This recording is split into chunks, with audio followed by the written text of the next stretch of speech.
News every 15 minutes, weather every 10, and sports twice an hour. Newstalk KGVO, AM 1290 and now 101.5 FM. You're listening to Montana Morning with Peter Christian.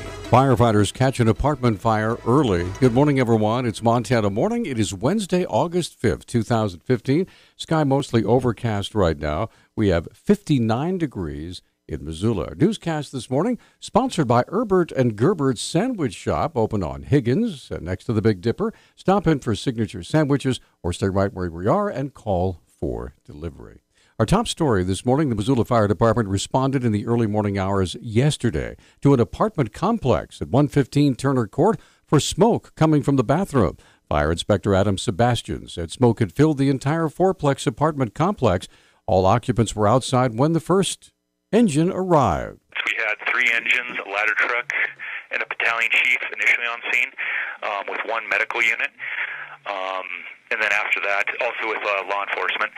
I was subsequently called to investigate the fire. Sebastian said the entire apartment complex is grateful for the woman who spotted the fire when it was still very small. A tenant happened to be, I think she said she was just gotten done watching a movie and happened to open the door to the bathroom and noted some light wispy smoke, and then it was enough to cause her some concern, so enough for her to exit her building and start knocking on doors and call 911. Sebastian said the Red Cross is putting up all the residents of the fourplex until their apartments are repaired.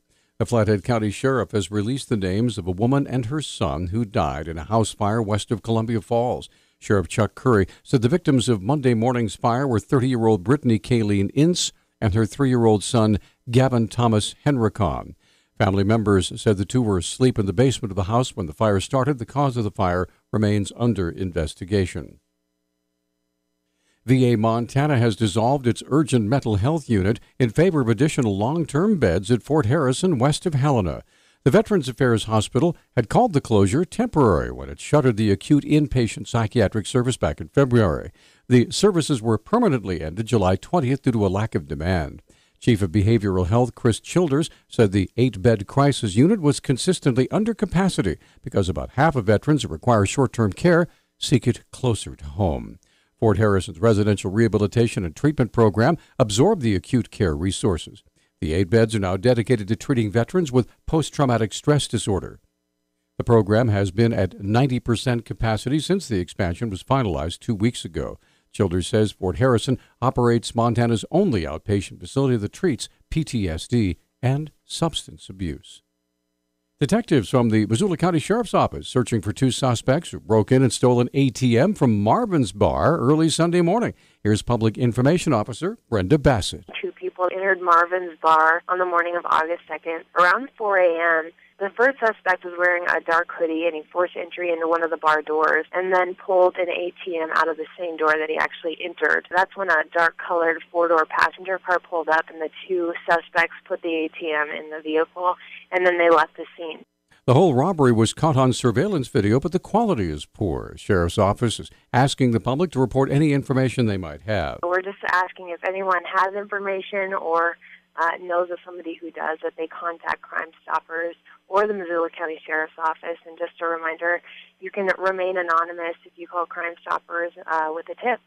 To check out screenshots of the crime, go to our website at newstalkkgvo.com. Now, Missoula police are searching for individuals who stole 2 ATVs earlier this week.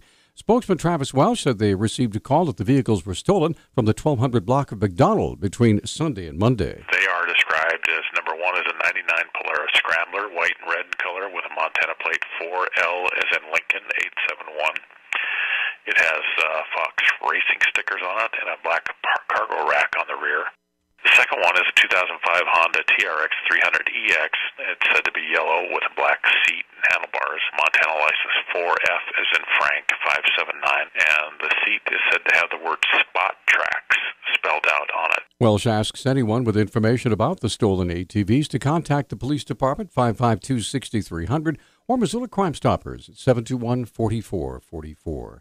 2 Vermont women suing over the online lending practices of a company owned by a Montana Native American tribe are now going after the company's Texas backers.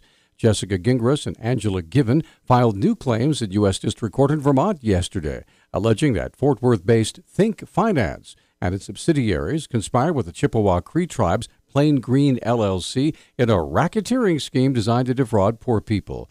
They're asking U.S. District Judge J. Garvin Murtha to certify a class action lawsuit for thousands of people who borrowed money from Plain Green at high interest rates. The lawsuit claims the company exploits and extorts people who need emergency cash and have no other borrowing options. Think Finance officials and Chairman Kenneth Reeves did not return calls for comment.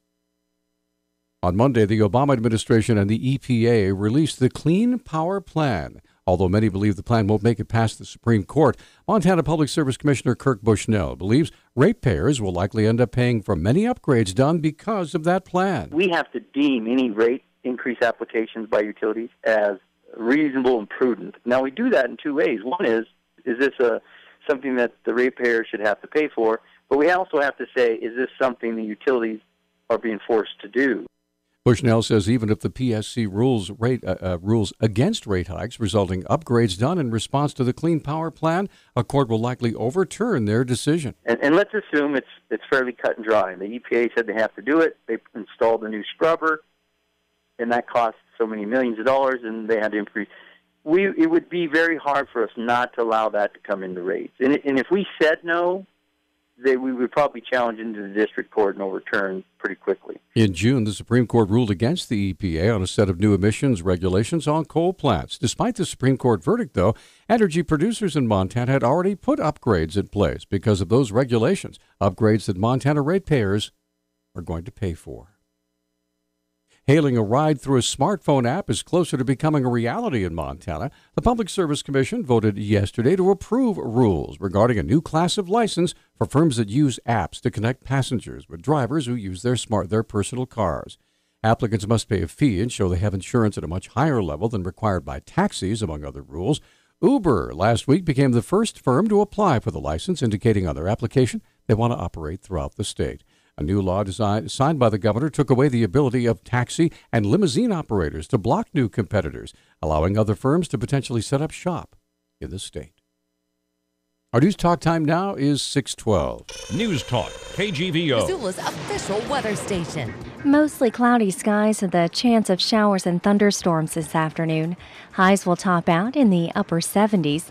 Winds will be breezy with a wind gust as high as 20 miles per hour. Cooler temperatures on Thursday. I'm meteorologist Brooke Foster for KECI 13.